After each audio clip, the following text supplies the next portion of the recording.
Hi అండి, welcome to my channel. ఇదైతే ఈరోజు ఎగ్ పులుసు ఏ విధంగా తయారు చేయాలో చూపిస్తాను. అందరికీ తెలుసు, కాకపోతే ఈజీ వేలో ఏ విధంగా చేయాలో చూపిస్తాను. ముందుగా ఒక చింతపండును, నిమ్మకాయ సైజ్ అనే చింతపండును తీసుకొని నానబెట్టుకోవాలి. అలాగే 4 ఎగ్స్, అంటే మీ క్వాంటిటీని బట్టి ఎగ్స్ని ఉడకబెట్టి పక్కన పెట్టుకోవాలి. నేనైతే ధనియాలు కొన్ని 1 స్పూన్ ఆఫ్ ధనియాలు, 1/2 టీ స్పూన్ జీలకర్ర, 1/2 టీ స్పూన్ మెంతుల్ని మంచిగా గోల్డెన్ బ్రౌన్ కలర్లో వచ్చే వరకు వేపుకోవాలి. ఎందుకంటే పచ్చి వాసన పోవాలి, అప్పుడే ఈ టేస్ట్ ఎన్హాన్స్ అవుతుంది. అందుకే దూరంగా వేయించుకొని పక్కన పెట్టుకోవాలి. పక్కన వేయించుకున్న తర్వాత ప్యాన్లో ఆయిల్ పోసుకొని ఈ బాయిల్డ్ అయిన ఎగ్స్ ఉన్నాయి కదా, పొట్టు తీసుకొని పక్కన పెట్టుకొని ఆయిల్లో లిటిల్ బిట్ ఆఫ్ పసుపు వేసుకొని వేయించుకోవాలి. ఎందుకంటే కొంతమందికి అలానే ఇష్టం, కొంతమందికి వేయించుకుంటే టేస్ట్ బాగుంటుంది. అందుకే కొంచెం చిటికెడంత పసుపు వేసుకొని ఆయిల్లో కొంచెం రోస్ట్ చేసుకోవాలి ఎగ్ క్రిస్పీనెస్ కోసం. తర్వాత ఈ వేయించుకున్నటువంటి మసాలాలని పొడి పట్టుకొని పక్కన పెట్టుకోవాలి. చిన్నగా పెట్టుకోవాలి సిమ్లో, ఎందుకంటే మళ్ళీ మాడతాయి. అందువల్ల సిమ్లో పెట్టేసి వేసుకోవాలి, బాగుంటుంది. ఆ తర్వాత మళ్ళీ అదే ప్యాన్లో ఆయిల్ పోసుకొని కొంచెం జీలకర్ర వేసుకోవాలి. లిటిల్ బిట్ ఆఫ్ జీలకర్ర, ఆవాలు వేసుకోవాలి. అవి చిటపటలు ఆడాలి.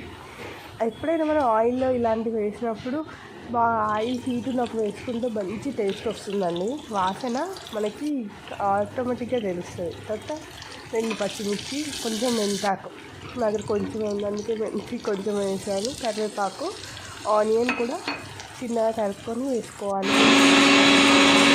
సాల్ట్ కావాలి, ఎందుకంటే పచ్చి పోవాలి. మరి గోల్డెన్ బ్రౌన్ అవసరం లేదు, జస్ట్ ట్రాన్స్పరెంట్ అయిపోతే చాలు, మంచి టేస్ట్ వస్తుంది అన్నట్టు ఉల్లిపాయ వేగితే. ఆ తర్వాత టొమాటో వేసుకోవాలి. టొమాటో కూడా ప్యూరీ పట్టుకొని వేసుకోవచ్చు, అదేంటి చిన్న చిన్న పీసులు కూడా వేసుకోవచ్చు.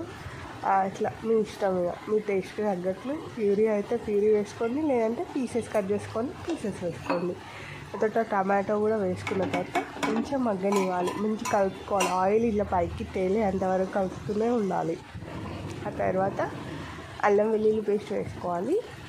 అల్లం వెల్లుల్లి కొంచెం 2-3 ఎల్లిపాయలు కూడా దంచి వేసుకుంటే ఇంకా టేస్ట్ బాగుంటుంది. ఎందుకంటే ఎల్లిపాయలో యాంటీ ఆక్సిడెంట్ గుణాలు ఉంటాయి, మనకి చాలా మంచి హార్ట్కి. నేను అందుకే ప్రతి కర్రీలో ఎల్లిపాయ వేస్తూ ఉంటాను ఆ విధంగా. ఆ తర్వాత నెక్స్ట్ కారం పొడి.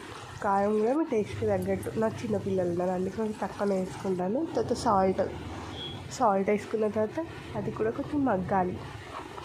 ఎందుకంటే ఆయిల్లో కారం అనేది వేగాలన్నట్టు, వేగితే పచ్చివాసన పోతుంది, అప్పుడు బాగుంటుంది.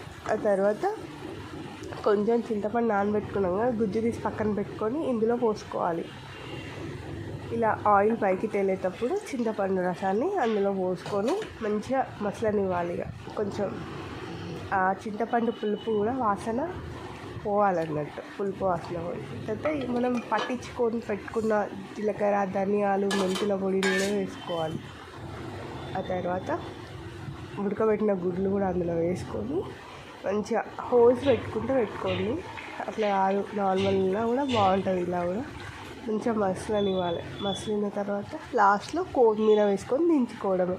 ఈ విధంగా ట్రై చేయండి, సింపుల్గా, ఎలాంటి హడావుడి లేకుండా ఈజీగా బ్యాచిలర్స్ కూడా చేసుకునే విధంగా ఉంటుంది. ఈ వీడియో నచ్చితే లైక్ చేయండి, కామెంట్